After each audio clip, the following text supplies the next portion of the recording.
I'll be right here. Okay, fellas, you gotta let me get by there. Guys, hello there. Something was starts with a C. But these were designed for the subway, so when the subway opened, these were the cars that the IMD code. The IMD wasn't called, it was written called ICOS. The subway. And then they shortened it because outside you see the city New York on the car. These ran the L. It wasn't the L, it was the LL. And it was the it was the R was meant to restore it. Remember the bread on the right side of the cars that were painted red. They went the R27 on first. They went the reason they took over with and it went to 70 years continental. And because they said because the R didn't have a yard, they said on either end, they switched the R over to 70 plus continental. And the end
steel That's one. what they cover it as a vendor. Do you know, here's a funny thing, I don't know if you're aware of seatbelt light bulbs. Do you know in the subway stations, light bulbs are the reverse of a bulb you would buy? That way you get the first one you get, otherwise you can't see the bulbs, you get the bulbs. So I heard that when they created them, the bulbs that wherever they got them from, they made the threading go in the other direction. So you would take one of them, it doesn't work. Back in the old era, they used fluorescent. Back then, I wouldn't be surprised if everything is going LED. My street light crossed they were yellow for years. It went out, and I called the town, and they put a green on it. It's like nice. You can see it's like the others are still yellow. I think the neighbors don't like that too much. They like the old yellow one, which was dimmer. Right. And then eventually, when those other two on either side of that go out, they're going to replace that also with an LED. Yeah, these things always used to, do you remember they used to shake them? Sometimes they're shaking back and forth. And then they got rid of the random seats where they went to like gray hard seats or anything because either they would wear out or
Yeah, we'll look for we'll pick that.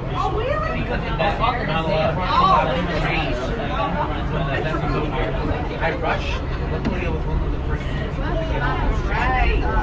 But then after that, people had to wait.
Yeah, because they're all slightly higher